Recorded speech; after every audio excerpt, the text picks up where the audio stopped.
Structure ಸರಿ ಇಲ್ಲ. Correct. Formation structure ಸರಿ ಇಲ್ಲ. ಕೇಂಬರು ಒಂದು ಕಾರಣ, ಬೇಸಿಕ್ ಫೌಂಡೇಶನ್ ಸರಿ ಇಲ್ಲ, ಸಬ್ ಸ್ಟ್ರಕ್ಚರ್. ಸೊ ನೀವು ಕೆಳಗಡೆ ವೆಟ್ ಮಿಕ್ಸ್ ಹಾಕಿದ್ರೆ ಅಷ್ಟು ದೊಡ್ಡದಾಗಿ ಕಿತ್ತೋಗ್ಲಿಕ್ಕೆ ಸಾಧ್ಯ ಇರಲಿಲ್ಲ. ವೆಟ್ ಮಿಕ್ಸ್ ಅಲ್ಲೇ ಏನೋ ವೀಕ್ನೆಸ್ ಇದೆ.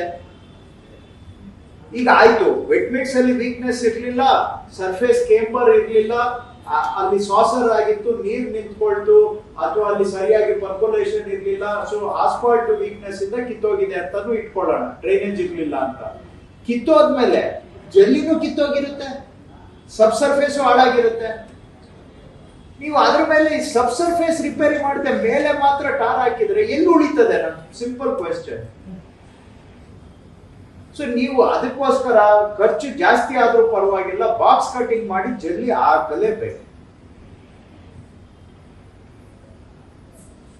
ಇಲ್ಲ ಅಂದ್ರೆ ಸುಮ್ಮನೆ ಇವತ್ತು ಪ್ಯಾಚ್ ಹಾಕೊಂಡು ಹೋಗೋದು, ಇನ್ನೊಂದು ವಾರ ಆದ್ಮೇಲೆ ಅದು ಕಿತ್ತೋಗಿರುತ್ತೆ. ಆದ್ರಿಂದ ಇನ್ನೂ ಬದ್ನಾಮು, ನಾವು ಬದ್ನಾಮು, ಜನನೂ ಹಾಳಾಗ್ತಾರೆ. ಬೇಕಾಗಿಲ್ಲ. ನೀವು ಮಾಡಿದ್ದು ಒಂದ್ಸತಿ ಪಕ್ಕ ಮಾಡ್ಬಿಡಿ. ಸೊ ದಯವಿಟ್ಟು ಇನ್ಮೇಲೆ ಎಲ್ಲರೂ ಬಾಕ್ಸ್ ಕಟಿಂಗ್ ಕಂಪಲ್ಸರಿ ಮಾಡಿ, ಜಲ್ಲಿ ಹಾಕ್ಲೇಬೇಕು. ಮೇಲೆ ಫಿನಿಶ್ ಮಾಡುವಾಗ ದಯವಿಟ್ಟು ರೋಡ್ ಲೆವೆಲ್ಗೆ ಫಿನಿಶ್ ಮಾಡಿ. ದಯವಿಟ್ಟು ಅದನ್ನ ಮತ್ತೆ ಒಂದು ಉಬ್ಬು ಮಾಡಿ, ಅದರಲ್ಲೇ ನಿಮ್ದು ಸರ್ಫೇಸ್ ಏನು ಮೊಬಿಲಿಟಿ ಅಂಡ್ಯುಲೇಷನ್ ಬಂದು rider quality will deteriorate. So ಏನು ಇನ್ಮೇಲೆ ದಯವಿಟ್ಟು box cutting is compulsory. Box, ಅದು box can be square, rectangle or anything but box.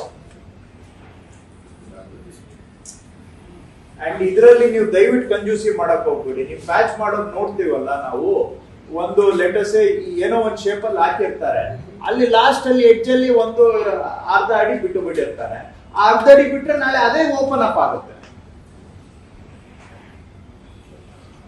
And ನನ್ನ ಪ್ರಕಾರ ಈಗ ಸಿಸಿ ಅವ್ರು ಏನ್ ಹೇಳಿದ್ರು ಮೊಬಿಲೈಸೇಷನ್ ಅಂತ, ನೀವು ಒಂದು ವಾರ್ಡ್ ಅಥವಾ ಒಂದು ವಾರ್ಡ್ ಅಲ್ಲಿ 5 ರೋಡ್ ಅನ್ನ ಟಾರ್ಗೆಟ್ ಮಾಡಿ ಇವತ್ತು ಸರ್ವೆ ಮಾಡಕ್ ಹೇಳಿ. ನಿಮ್ ಏಗೆ ಎಷ್ಟು ಏರಿಯಾ, ಎಷ್ಟು ಸ್ಕ್ವೇರ್ ಮೀಟರ್ ಅಂತ ಗೊತ್ತಾಗ್ಬಿಡುತ್ತೆ, ಹೌದಾ ಇಲ್ವಾ? ಎಷ್ಟು ಸ್ಕ್ವೇರ್ ಮೀಟರ್ ಅಂತ ಗೊತ್ತಾದ್ರೆ ನಾಳೆಗೆ ತಗೊಳ್ಳಿ ಅದನ್ನ. ಒನ್ ಡೇ ಅಲ್ಲಿ ಆ 5 ಈಗ 10 ಕಿಲೋಮೀಟರ್ ಟಾರ್ಗೆಟ್ ಮಾಡಿ. 10 ಕಿಲೋಮೀಟರ್ ಅಲ್ಲಿ ನಿಮ್ಗೆ ಲೆಟಸೆ ಒಂದು 20 ಪಾಟೋಲ್ ಇದೆ. 20 ಪಾಟೋಲ್ ಸೇರಿಸಿದ್ರೆ ಲೆಟಸೆ ಒಂದು 200 ಸ್ಕ್ವೇರ್ ಮೀಟರ್ಸ್ ಬರುತ್ತೆ. 200 ಸ್ಕ್ವೇರ್ ಮೀಟರ್ಸ್ ಅಂತ ಇವತ್ತೇ ಅಸೆಸ್ ಮಾಡ್ಕೋಬಹುದು ನೀವು. ಯಾಕಂದ್ರೆ ಈಚ್ ಪಾಟೋಲ್ ವಿಸಿಟ್ ಮಾಡಿದ್ರೆ ನಿಮ್ಗೆ ಏಗೆ ಗೊತ್ತಾಗುತ್ತೆ, ನೀವು ಮಾಡ್ಬೇಕಾಗಿಲ್ಲ.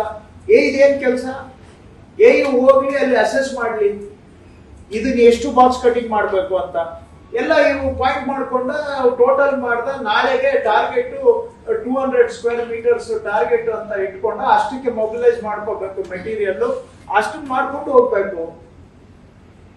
ಸಾಧ್ಯ ಆದಷ್ಟು ಕಾಂಪೋಸಿಟ್ ಮೆಷಿನ್ ಇದ್ರೆ, ಕಟಿಂಗು ಫಿಲ್ಲಿಂಗು ಎಲ್ಲ ಒಂದೇ ಮೆಷಿನ್ ಇದ್ರೆ ಒಳ್ಳೇದು ನನ್ನ ಪ್ರಕಾರ.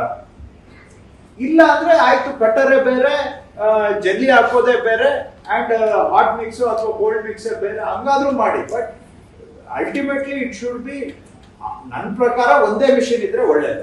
ಅದಕ್ಕೆ ಹೋಗ್ತೀವಿ ಸರ್, ಹಾಲಿನ ಮನೆ ಹೋಗ್ತೀವಿ. ಯಾವ ಕಂಪನಿ ಅಂತ ನಾನು ಹೇಳೋದಿಲ್ಲ, ಯಾರು ವೆಂಡರ್ ಅಂತ ನಾನು ಹೇಳೋದಿಲ್ಲ, but go for A comprehensive solution.